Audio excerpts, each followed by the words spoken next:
Nobody warned me that success could make people uncomfortable. I thought the hardest part was getting there. The grind, the pressure, the waiting. I believed once I finally made it, the battle would be over. That respect would come automatically. That effort would be enough. That being good at what you do would be celebrated, not questioned. I was wrong. And the shock didn't come from the fans or the media or the noise outside. It came from inside the league itself. When I first arrived, I walked in with excitement and humility. I wasn't trying to prove I was better than anyone. I was just grateful to be there. Sharing the floor with players I had watched for years felt surreal. I expected competition, intensity, hard practices. What I didn't expect was the tension that had nothing to do with basketball, the kind you feel before anyone even says a word, the looks that linger a little too long, the silence that feels louder than trash talk. That's when I started realizing something was off. At first, I blamed myself. I thought maybe I was imagining things. Maybe I was just nervous. Maybe this was normal rookie anxiety. But then the moments started adding up. Passes that didn't come when they should have. Conversations that stopped when I walked in. Energy that shifted the moment my name was mentioned. No one confronted me directly. No one said anything openly. And that's what made it harder. Because you can't fight something that no one admits exists. I kept asking myself the same question over and over. Why would anyone be upset that I was here? I worked for this. I earned this. I didn't take anyone's spot. I didn't ask for the attention. And yet it felt like my presence alone was creating friction. Like my success was being measured not by how I played, but by how uncomfortable it made others feel. That realization hit me harder than any defender ever could. This was the moment I understood that the WNBA wasn't just about talent. It was about dynamics, about timing, about who gets celebrated and who feels threatened by it. And suddenly, the dream felt more complicated than I ever imagined. Because when success makes people jealous instead of inspired, you're forced into a situation no one prepares you for. You either shrink to make others comfortable, or you stand firm and deal with the consequences. And that was the real beginning of my rookie reality. At first, I tried to ignore it. I told myself that every rookie goes through an adjustment period, that chemistry takes time, that I just needed to keep my head down and work. So that's what I did. I showed up early, I stayed late, I focused on my role and did exactly what was asked of me. But even as I did everything right, the tension didn't ease. If anything, it became more noticeable once I stopped looking for it. That's when you know it's real. When you're not searching for signs anymore, but they keep showing up anyway. The locker room started to feel different. Not hostile, not openly negative, just colder. Conversations felt guarded. Jokes were shared, but rarely with me. When I spoke, responses were polite but short, like everyone was being careful not to say too much. I began to realize that jealousy at this level doesn't look like confrontation. It looks like distance. It looks like indifference that's intentional. And that kind of energy is hard to explain to someone who hasn't lived inside it, because on paper, everything looks fine. But emotionally, something is clearly off. What confused me the most was that nothing I did seemed to change it. When I played well, the tension grew. When I struggled, the silence got heavier. It felt like there was no winning in the space between. I started questioning how I should act. Should I celebrate less? Should I speak less? Should I shrink myself so I didn't stand out as much?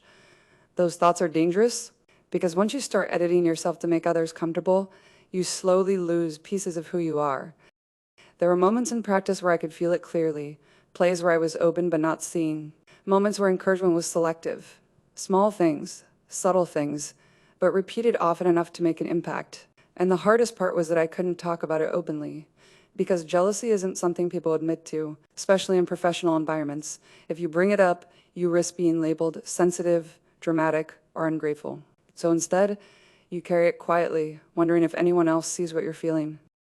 That's when the loneliness really set in. Not the loneliness of being new, but the loneliness of feeling isolated by your own success. I wasn't just adjusting to a new league. I was learning how to exist in a space where my presence changed the room, even when I didn't want it to. And the more I understood that, the more I realized this wasn't going to be solved by working harder, alone. This was something deeper, something emotional, something no one had prepared me for. That's when the doubt crept in. Not all at once, but slowly, in moments when I was tired and alone. I started replaying everything in my head, every practice, every game, every interaction. I asked myself questions I never used to ask. Was I doing something wrong? Was I too confident? Not confident enough? Did I earn this attention, or was I just benefiting from timing and hype? Those thoughts are dangerous because once they start, they don't stay quiet. They follow you everywhere. I noticed how the joy I once felt playing basketball began to mix with tension. I still loved the game, but I felt like I was carrying something extra onto the court, a weight that had nothing to do with defense or shooting or execution. And I was thinking about how I was being perceived, not just how I was performing. That shift changes everything. And when you're focused on survival instead of growth, your instincts tighten. You play safe. You hesitate. And that hesitation doesn't come from lack of ability. It comes from fear of making things worse. The hardest part was realizing how alone this struggle felt. From the outside, people assumed I was thriving. They saw minutes, stats, headlines. They didn't see the mental tug of war happening behind the scenes. And because of that, it felt impossible to explain. How do you tell someone that your biggest challenge isn't the competition, but the energy around you? That the tension isn't visible on the scoreboard, but it's affecting you every day. So instead of talking, I stayed quiet. And silence is a way of amplifying everything you're trying to suppress. I started questioning whether I belonged emotionally, even though I knew I belonged skill-wise. And that disconnect is brutal. When your mind starts fighting what your talent already proved, it creates exhaustion you couldn't sleep off. I'd lie awake thinking about whether this was just part of being a rookie, or if this was something deeper, whether I needed to toughen up, or if I was being tested in a way no one warned me about. And the more I thought about it, the clearer it became. This wasn't about basketball anymore. It was about identity. I had always believed that being myself was enough, that authenticity would naturally find its place. But here, I was learning that success can make authenticity feel risky, that standing out doesn't always earn support. Sometimes it earns resistance. And coming to terms with that reality forced me to make a decision. Either I let the jealousy around me shrink my confidence, or I found a way to carry it without letting it define me. But I didn't know how to do that yet. All I knew was that something had to change, because staying in that mental space wasn't sustainable. The breaking point didn't come in a dramatic way. There was no argument, no confrontation, no moment where someone finally said what everyone was thinking. It came quietly, in a moment that should have felt normal. A practice like any other, a routine drill. But something about that day felt different. The air felt heavier, the energy felt closed off, and for the first time since I arrived, I felt it clearly in my chest. This isn't just adjustment. This isn't just nerves. Something here is working against me. I remember walking off the court that day feeling more drained than usual. Not physically, emotionally. It felt like no matter how hard I worked, no matter how focused I stayed, the tension followed me. And that's when the question I had been avoiding finally surfaced. Do I keep pretending this doesn't affect me, or do I admit that it does? Because pretending was starting to cost me more than I realized. I was carrying the weight of other people's reactions instead of my own purpose. And that weight was slowly pulling me away from the version of myself I trusted. That night, alone, I finally let myself be honest, not with anyone else, just with myself. I admitted that I was hurt, that I was frustrated, that I felt unfairly judged for something I had worked my entire life to earn. And admitting that didn't make me weak. It made me aware, because for the first time, I stopped blaming myself for the discomfort in the room. I stopped assuming I needed to change who I was to be accepted. And that shift was uncomfortable, but necessary. I realized that jealousy doesn't always show up as hatred. Sometimes it shows up as silence, as exclusion, as people withholding support because they don't know how to process your success, and understanding that didn't excuse the behavior, but it helped me stop internalizing it. It helped me separate what was mine to carry from what wasn't. That realization marked the beginning of a change, not in the environment, but in me. Because in that moment, I understood something important. I could keep shrinking myself to fit into a space that I felt tight, or I could stand fully in who I was and let the discomfort exist without letting it consume me. That choice didn't remove the tension overnight, but it gave me clarity, and clarity is powerful. It's the first step toward taking control back when everything around you feels uncertain. Once I stopped taking everything personally, my mindset began to change. Not instantly, not dramatically, but slowly and deliberately. I realized that I couldn't control how others felt about my presence, my success, or the attention around me.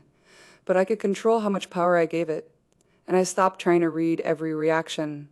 I stopped replaying every moment in my head. And most importantly, I stopped shrinking myself to make the room feel more comfortable. That decision didn't make the environment easier, but it made me stronger. I shifted my focus back to the one thing that had never failed me before, my preparation. When things felt awkward or tense, I didn't look for validation.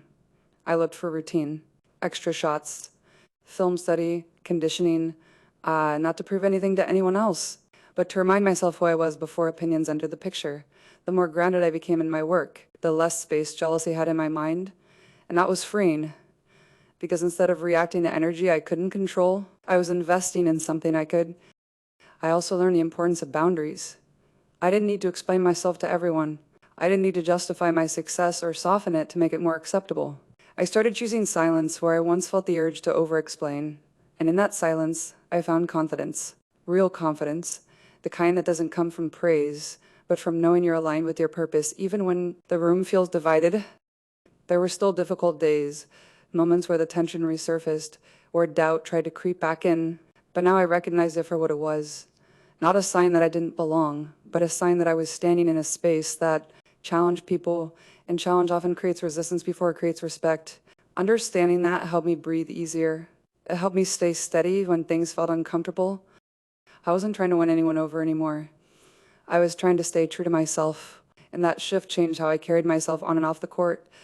I played freer. I trusted my instincts again. I stopped asking for permission to be who I was, and slowly, something interesting happened. The same presence that once created tension began to command quiet respect, not because I demanded it, but because I stopped chasing it. Over time, I started noticing subtle changes. Nothing dramatic, no apologies, no sudden warmth, but the energy shifted. The same room that once felt tight began to feel neutral. And neutrality, I learned, was progress, because respect at this level doesn't always arrive as praise. Sometimes it arrives as space, as silence that no longer feels heavy, as passes that come naturally, as eye contact that doesn't avoid you. Those small changes mattered more than any public validation ever could. What surprised me most was realizing that respect didn't come from trying to be liked. It came from consistency, from showing up the same way every day, regardless of how the room felt, from not letting emotions dictate effort, from staying grounded when things were uncomfortable. That steadiness slowly spoke louder than any headline or narrative ever could. People began to trust what they could rely on, and reliability, I learned, earns respect faster than popularity ever will. I also started understanding the other side of the tension. This league is small. Opportunities are limited. Careers are fragile. Every new name feels like a threat to someone else's stability. That doesn't excuse jealousy, but it explains it. And once I saw that clearly, I stopped taking it personally. I wasn't being rejected as a person. I was being reacted to as a variable in a system built on pressure and scarcity. That perspective changed everything. It gave me empathy without weakening my boundaries. I became more selective with my energy. I stopped trying to fit into spaces that didn't make room for me naturally. Instead, I focused on building trust where it mattered, with my work, with the people who showed consistency, with myself.